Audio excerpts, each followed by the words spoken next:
क्या कर रहे हो अन्नू? मैम पढ़ाई कर रहे हैं रेलवे ग्रुप डी एग्जाम की। रेलवे ग्रुप डी की पढ़ाई? अरे डेट आ गई उसकी। डेट आ गई? हाँ मैम हमें तो पता ही नहीं है, हम तो पढ़े जा रहे हैं पता ही नहीं है। नहीं पता तो चलो मैं बताने वाली हूँ कि डेट कब है इसकी। रेलवे ग्रुप डी का एग्जाम कब होगा, तुम अच्छे से पढ़ाई करो। मैम आप प्लीज जल्दी बता दीजिए। हाँ, क्योंकि आप बिल्कुल सही बताते हो। आपने यूपी पुलिस और जितनी भी भर्तियों की कट ऑफ बताई है, बिल्कुल सही गई है। आप प्लीज जल्दी बताइए। हाँ ये तो आप सही कह रही हैं अन्नू। चलो आप तैयारी करो और एकदम अपने आप को कमरे में बंद करके अच्छे से तैयारी करो। डेट आ रही है जल्दी से जल्दी। जय हिंद, राम राम। सभी बहुत बढ़िया होंगे। तो जैसा कि आप सभी ने भी देखा, इस तरह से बच्चे मन लगा करके पढ़ाई कर रहे हैं और एग्जाम डेट का इंतजार कर रहे हैं कि रेलवे ग्रुप डी की एग्जाम डेट आखिर कब आएगी। तो चलिए बात करते हैं रेलवे ग्रुप डी। साथियों ताबड़तोड़ फॉर्म तो भरे ही गए हैं, आपने देख ही लिया कितने फॉर्म हैं। जिन भी साथियों ने फॉर्म नहीं देखे हैं उनको मैं दिखा दूंगी कितने फॉर्म भरे गए हैं, कंपटीशन लेवल कैसा है, आपके किस जोन में कितना कंपटीशन है, ये भी आपको पता चल ही जाएगा। तो चलिए साथियों देखते हैं रेलवे ग्रुप डी भर्ती के बारे में बड़ा अपडेट क्या है, क्या बदलाव है, क्या चेंजेस हैं और एग्जाम डेट का जो इंतजार कर रहे हैं।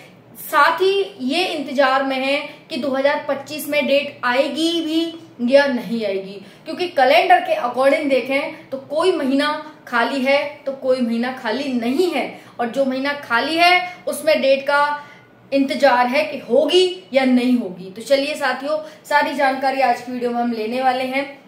अगर आप Telegram channel Priyanka Sharma study पर नहीं जुड़े हैं तो अभी जाइए और जुड़ जाइए, क्योंकि भाई आपको प्रोवाइड की जाती है उस पर ऑथेंटिक और इंफॉर्मेटिव जानकारी। तो देखेंगे railway group D exam date. कहीं आप भी ये गलती तो नहीं कर रहे हैं। वो कौन सी गलती है जो बहुत सारे साथी कर रहे हैं और आप तो उस गलती को नहीं कर रहे हैं, क्योंकि देखिए 32,438 पोस्ट हैं, सिलेक्शन इन्हीं का होगा, इससे ज्यादा का या कम का नहीं होगा। अब ऐसी स्थिति में अगर कुछ तो बच्चा होंगे जो पढ़ाई कर रहे होंगे और सिलेक्शन उन्हीं का होगा, तो कहीं तुम ऐसे बच्चों में तो नहीं हो जो गलती कर रहे हैं, ठीक है। उसके बाद एग्जाम डेट क्या है साथियों, आपको जैसा कि अभी बताया बच्चे ने कि जो आपको इन्फॉर्मेशन दी जाती है वो बिल्कुल ऑथेंटिक और इन्फॉर्मेटिव दी जाती है। आज कोई पहली वीडियो नहीं बना रही हूँ मैं, मैंने बहुत सारे प्रेडिक्शंस लगाए हैं, आपने देखा होगा बहुत सारे प्रेडिक्शंस सही गए हैं, आप यहाँ पर देख सकते हैं चैनल पर जाकर। उसके बाद सिलेक्टेड टॉपिक, कौन कौन से सिलेक्टेड टॉपिक है, क्या क्या आ रहा है इसमें, कौन से टॉपिक आपके लिए हेल्पफुल रहेंगे एग्जाम क्लियर करने के लिए। साथियों आपने आरपीएफ कांस्टेबल, आरपीएफ एसआई में देखा बच्चे रीजनिंग को खूब पढ़ के गए, खूब मन लगाकर जितना पढ़ सके उतना पढ़े, टेस्ट सीरीज लगाई, ये किया वो किया। मैं ये कह रही हूँ ज्यादा से ज्यादा टाइम उन्होंने जीएस को दिया। अगर इतना और सब्जेक्ट में देते, हालांकि और सब्जेक्ट में कम टाइम पर भी पूरे में से पूरे 1-2 नंबर कम ही लाए, अदरवाइज बहुत अच्छा स्कोर बच्चों ने किया है। लेकिन साथियों 50 में से बच्चों के जीएस में आरपीएफ कांस्टेबल में 20 number, 15 number, 10 number, 9.5 number, 8 number इस तरह से बने हैं। और वहीं रीजनिंग और मैथ में 35 में से 30 number, 32 number, 35 number, 34 number, 33 number इस तरह से बच्चे लाए हैं।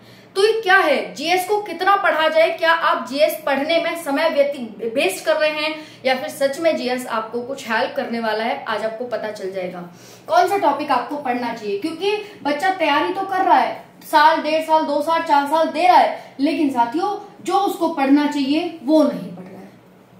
समझ में आ रही है ना। तो भाई ये चीजें यहाँ पर, जैसे डॉक्टर के पास जाएंगे, घर में कोई बीमारी हो जाए, अपने मन से सोच लो भाई इसकी कमी होगी चलो ये खा लेता हूँ, इसकी कमी होगी चलो ये खा लेता हूँ, लेकिन वो बीमारी जब तक ठीक नहीं होगी जब तक जिसकी कमी है वो चीज आपको ना मिल जाए, है कि नहीं। तो वैसे ही साथियों जो आपको सिलेक्शन दिलाएगा उसके बारे में पढ़िए, जो आपको सिलेक्शन नहीं दिलाएगा जिसे कितना भी पढ़ लो जो नहीं आने वाला है उसमें समय व्यतीत मत करिए, ये चीज ध्यान रखिएगा, ठीक है। उसके बाद है साथियों यहाँ पर एग्जाम 1.5-2 महीने तक चलेगा, क्योंकि करोड़ प्लस फॉर्म भरे गए हैं यहाँ पर। 1 करोड़ प्लस फॉर्म है तो 1 से 2 महीने कम से कम आपका एग्जाम चलने वाला है। इतना तो समय कम से कम लगेगा। बेस्ट टाइप ऑफ प्रिपरेशन का ये बेस्ट टाइम है आपका, बेस्ट इससे बेस्ट टाइम शायद अभी तक नहीं था और शायद आगे भी नहीं होगा, क्योंकि आगे जब एग्जाम डेट आएगी ना तब आप रोगे कि भाई क्या करें, है ना।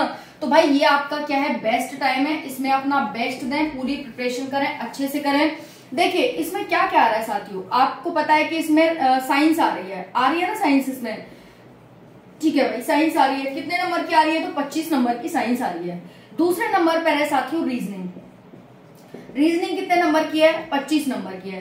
तीसरे नंबर पर है साथियों मैथ, जीएस भी देख लो, जीएस है 20 नंबर की, और मैथ है साथियों यहाँ पर आप सभी का 30 नंबर का। ओके, तो 100 नंबर आपका इस तरह से पेपर है 30 मतलब 50 और 50 100, ठीक है।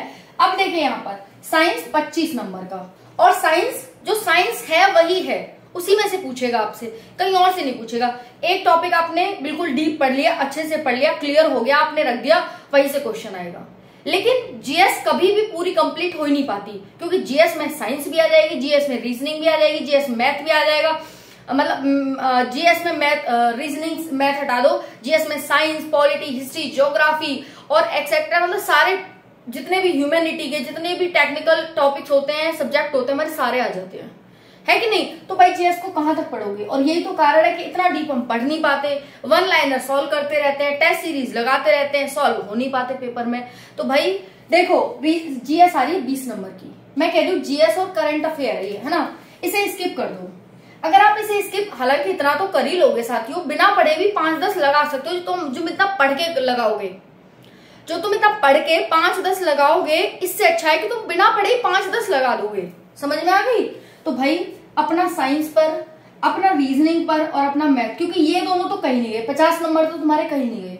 मैं कह रही हूँ 50 भी नहीं लाओगे, पूरे में से पूरे भी नहीं लाओगे, हालांकि 55 बन रहे हैं, 55 में से 50 ला सकते हो, है ना। 20 इसमें ले आओ, सिलेक्शन हो गया, है कि नहीं। 1/3 की नेगेटिव मार्किंग भी है, 120 मिनट का टाइमिंग मिलेगा, 100 प्रश्न 120 मिनट है, और क्या चाहिए, ठीक है। चलो अब है बेस्ट प्रिपरेशन, बता दिया भाई, इससे बेस्ट नहीं है।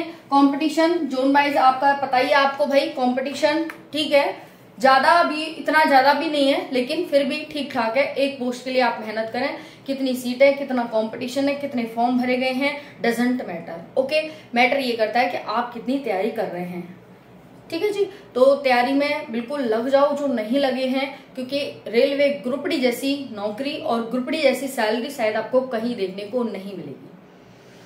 समझ में आ गई। जो भी बहुत सारे साथी कोर्ट केस की वजह से तैयारी नहीं कर रहे हैं, भाई कोर्ट केस में कुछ नहीं होने वाला, इतना हलवा नहीं है कि ऐसी भर्ती कैंसिल हो जाएगी या फिर ऐसी रद्द हो जाएगी, ऐसा कुछ भी नहीं होने वाला है। तो भाई कोर्ट केस को करो साइड और तैयारी में लग जाओ। बाकी कोई और आपकी, हाँ अब एग्जाम डेट क्या है, तो देखिए जो एग्जाम डेट है ना साथियों, वो आपकी सितंबर अक्टूबर में एक वो लगाया जा रहा है, एक्सेप्शन लगाया जा रहा है कि ठीक है ये हो सकती है, एक्सेप्ट है मतलब, ठीक है समझ में आ रहा है। तो भाई इतनी आपकी अभी तक अनुमान लगाया जा रहा है कि सितंबर अक्टूबर में हो सकती है, क्योंकि भाई एसएससी का कैलेंडर है बिजी। और देखिए अभी आपकी आई है एएलपी ग्रेजुएट लेवल की, अभी अंडर ग्रेजुएट, अभी ग्रेजुएट लेवल की 5 से 23 जून तक होगा, फिर जुलाई में आपका अंडर ग्रेजुएट वालों का होगा, ठीक है। फिर उसके बाद एसएससी के और भी एग्जाम है। तो इस तरह से कैलेंडर नहीं है खाली, और ये संभावना जो बन रही है वो बन रही है सितंबर से अक्टूबर। अगर ये बताई जा रही है संभावना, कोई एग्जैक्ट डेट नहीं है। तो भाई तैयारी में लगे रहो, जितना भी समय मिल रहा है उसका यूटिलाइज करो। नई वैकेंसी में आने से अच्छा है रेदर देन कि आप इसी में अपना सिलेक्शन ले लो, ठीक है। थैंक यू, जय हिंद।